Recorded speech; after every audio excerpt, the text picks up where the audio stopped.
Hi! Kamusta ka? Sana ay nasa maayos ka lang na kalagayan. Ako nga pala si Jocelyn May Magbitang na excited na sa iyong magbahagi ng masaya at makabuluhan kong naging karanasan noong aming outreach program. Pumunta kami sa Tayuman noong April 9 upang bisitahin ang mga bata. Goal namin na maghatid ng saya at magbigay tulong sa kanila. Ang aming grupo ay narito nagkwento, sumayaw, kumanta para sa kanila. At meron din kaming mga dalang donasyon or regalo para sa kanila na alam naming makakatulong. Siguro isa sa mga highlights or personal moments ko na nag-stood out ay yung nagkukwento ako mismo sa harap nila.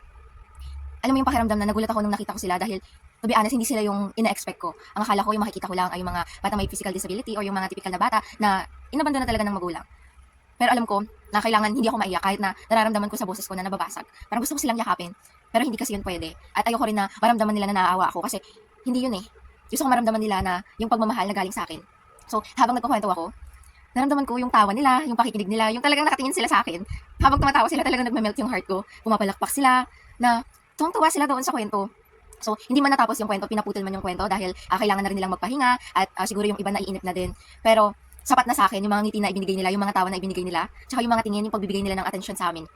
And siguro din, isa sa mga personal moments ko is yung napagtanto ko na yung mga dinala ko para sa kanila ay talagang magagamit. Noong una talaga nag-worry ako kasi sabi ko, sana napaghandaan ko mga laruan sana ganun kasi 'di ba yung mga bata mas gusto nila yung mga laruan, mas gusto nila nagbubukas ng laruan. Kabaliktaran kasi nun yung dala ko. Ang dala ko wipes, tissue, pamusod, alcohol, cotton buds, baby oil, napkin kasi nga akala ko yung mga bata is parang 6 to 12 ganun. So sabi ko syempre kailangan din ng mga babae yung napkin ganun. So ganun yung mga dinala ko. And sabi ko sana matuwa sila kasi tinulungan din ako ng ate ko na i-prepare yon. And then na-realize ko na nung nakita ko sila, for sure matutuwa yung mga nag-aalaga sa kanila kasi magagamit talaga yun. Magagamit nila yun na kapag maglilinis sila, kapag may need silang asikasuhin doon sa mga bata. And masaya ako na nakapag-share ako, sobrang nagme-melt yung heart ko. And then, siguro, yun nga, yung emotions na na-feel ko is naiiyak ako. So, naiiyak ako kasi masaya ko, at the same time, nalulungkot din talaga ako. Kasi naisip ko lang, nalulungkot ako kasi naisip ko na kailangan nila ng kalinga, ng pagmamahal. Pero their family failed them.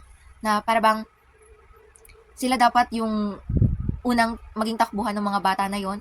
Sila yung unang kailangan.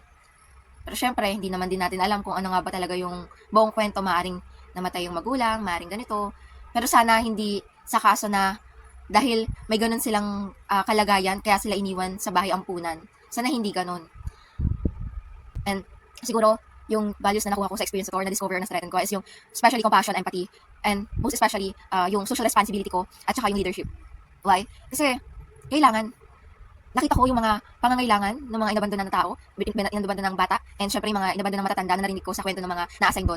And yung role ko sa community, na meron akong social responsibility, and kailangan magamit ko yun. Kumbaga, nag-keep sa akin or nag-awake sa akin na, no, may social responsibility ko, hindi puro sa sarili ko lang. Minsan kasi, may isip natin na, hindi naman tayo apektado, sila naman yung may sakit, sila naman yung, hindi naman natin sila kamag-anak bakit pa natin sila pupuntahan, bakit pa natin sila tutulungan. So minsan, may isip mo, para bang magiging makasarili ka? Pero nung outreach na to, na-realize ko na, hindi dapat ganun. Hindi dapat ganun ang magiging mindset ng mga tao. Kasi meron tayong dapat ginagampanan sa community. And yung leadership, especially na magti-teacher ako, gusto ko na ma-instill or maitulong ko sa mga bata or sa mga future student ko yung pagkakaroon ng compassion, empathy, social responsibility, yung mga values na maaari nilang makuha sa pag-participate o pagiging involved sa mga outreach program.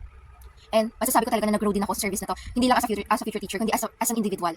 Kasi meron kasi akong pangarap na gusto kong mag-birthday din sa mga bahay ampunan, gusto kong bumisita sa kanila, gusto kong magbigay ng service, pero kasi hindi ko pa nagagawa.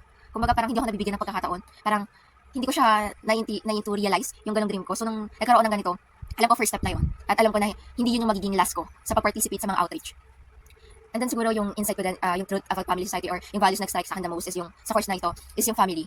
Kung ano ba ang ginagampanan ng family society, paano ba nagbibigay ng values ang family, anong values na yun, paano nadadala ng isang tao hanggang paglaki niya at naipapasa-pasa pa niya sa mga susunod na generation. And siguro din nakita ko dito yung mga responsibilities ng family, ng parents, ng elders, ng children, and na-realize ko na sa family ko, hindi lahat ng responsibility ay talagang napupunan. Maaaring hindi alam talaga ng parents ko, hindi sila aware, or hindi nila napaghandaan talaga yung pagpapamilya namin dahil nga teenage parents kasi yung magulang ko. So, pakiramdam ko, hindi talaga nila naplano yung future namin. Pero alam ko naman na ginagawa nila yung best nila.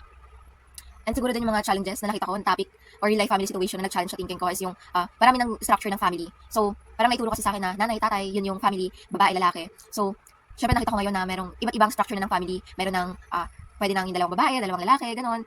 So, kahit sa different gender, family nang matatawag yung ganon. And masaya ako sa point kasi nagiging inclusive kung tignan yung pagpapamilya. And yung commitment din kasi na gagawin ko or changes after kung makuha yung course na to is mas magiging responsible individual ako sa pag-create or pag-build ng family ko in the future. At yung pag-outreach, pagkakaroon ng mga webinar about family food, gagamitin ko to kapag naging teacher ako. I-share ko yung mga knowledge na nakuha ko dito sa mga future student ko at yung mga sa mga magulang nila. Kasi niniwala ko na hindi naman alam ng lahat. Kahit ako nga hindi ko alam yung mga family code, ano ba yung nilalaman nun. Sobrang halaga nun as a citizen ng Pilipinas.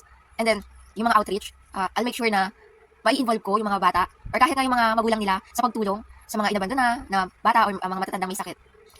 And then, siguro yung call to action ko dito is magkaroon tayo ng compassion at social responsibility. Hindi tayo nabubuhay para sa sarili lang natin. Mas magiging makabuluhan yung buhay natin at mas magiging magkakaroon ng purpose kapag merong nagkakaroon ng direksyon na meron tayong natutulungan, meron tayong naibibigay sa buhay ng iba at nakakatulong tayo doon. And may iwan ko lang din na bakit kailangan natin mag-care sa elderly at sa mga children na in need, kung hindi naman natin sila kamag-anak, ganyan, hindi naman natin sila kakilala. Ang masasabi ko, human being din sila. At kailangan nila ng tulong natin. At alam ko na meron tayong maibibigay, maliit man yun o malaki, hindi naman sukatan yun eh. Ang mahalaga, bukal sa loob natin at na nakakatulong tayo sa kanila. And siguro din, yung one thing na ina-encourage ng class namin is, yung mga values na natutunan namin sa course na to ay i-embody namin, maging role model kami as a future teacher, as an individual. Siguro yung one thing na ina-encourage ng class namin na gawin din ng iba ay tumulong. Kumbaga, tignan din natin sila, yung mga taong kailangan ng tulong sa mga taong nasa orphanage. Minsan nakakalimutan natin na nag-e-exist sila kasi masyado tayong nape-fed up or para bang okay, nagiging self-centered kasi tayo na problema ko, dami ko ng problema, kailangan ba tulungan ko sila, parang may tayong nagiging dahilan para hindi sila tignan talaga or para maging bulag-bulagan tayo sa mga kailangan nila na maaari naman nating maitulong. And especially din talaga ay siguro as an individual, as a future teacher, na kailangan maging role model kami para mas maging ma-influensyahan pa namin yung mga students at yung mga magulang nila para gumawa ng mga mabubuting bagay at makatulong sa ibang taong may kailangan. Siguro ang meaningful quote or message na may iwan ko ay, minsan ang pamilya ay hindi lang nasusukat sa dugo. May kakayahan tayong makabuo ng pamilya na out of love. Kumbaga, yung mga inabandona na bata, matatanda, may sakit man sila o wala, makakaramdam pa rin sila ng pagmamahal ng pamilya mula sa atin.